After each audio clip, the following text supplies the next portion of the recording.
Start. सबसे भयानक rail दुर्घटनाओं में से एक बालेश्वर रेल हादसे में यह तथ्य सामने आना गंभीर चिंता का कारण बनना चाहिए कि इलेक्ट्रॉनिक इंटरलॉकिंग सिस्टम में गड़बड़ी के कारण यह दुर्घटना हुई।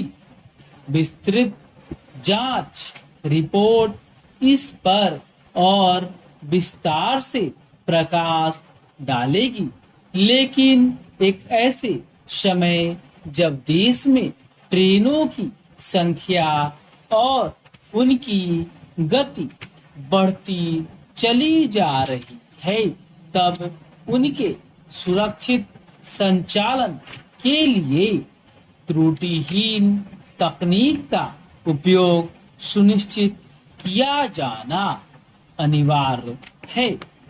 यदि यह सच है कि दक्षिण पश्चिम रेलवे के एक पूर्व अधिकारी ने इलेक्ट्रॉनिक इंटरलॉकिंग सिस्टम की अनदेखी होने की बात कही थी, तो फिर इसकी तह तक जाना चाहिए कि उनकी रिपोर्ट को गंभीरता से लिया गया या नहीं।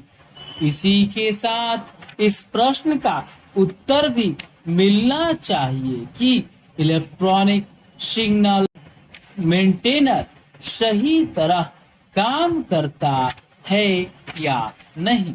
ट्रेनों के संचालन में ऐसी किसी तकनीक के इस्तेमाल की अनुमति नहीं दी जा सकती जो पूरी तरह भरोसेमंद ना हो या फिर जिसमें गड़बड़ी होने की तनिक भी गुंजाइश रहती हो। चूंकि बालेश्वर हादसा बहुत ही भयावह है और इस तरह के हादसे स्वीकार नहीं, इसलिए उसकी केवल सघन जांच ही नहीं होनी चाहिए, बल्कि यह भी सुनिश्चित किया जाना चाहिए कि भविष्य में इस तरह के हादसे न हो। यह सुनिश्चित करके ही उस भरोसे को बहाल किया जा सकता है जो बालेश्वर रेल हादसे के बाद डिगा हुआ सा दिखने लगा है। रेल मंत्री की ओर से बालेश्वर हादसे की जांच सीबीआई से कराने की सिफारिश यह बताती है कि मामला बहुत गंभीर है, लेकिन मुद्दा केवल दुर्घटना के लिए जिम्मेदार कारणों और लोगों की पहचान ही नहीं, बल्कि यह भी है कि ट्रेनों का सुरक्षित संचालन कैसे सुनिश्चित हो। इसके लिए ऐसी भरोसेमंद तकनीक विकसित करनी होगी जिसमें न तो किसी खामी के लिए गुंजाइश रहे और न ही किसी मानवीय भूल के लिए।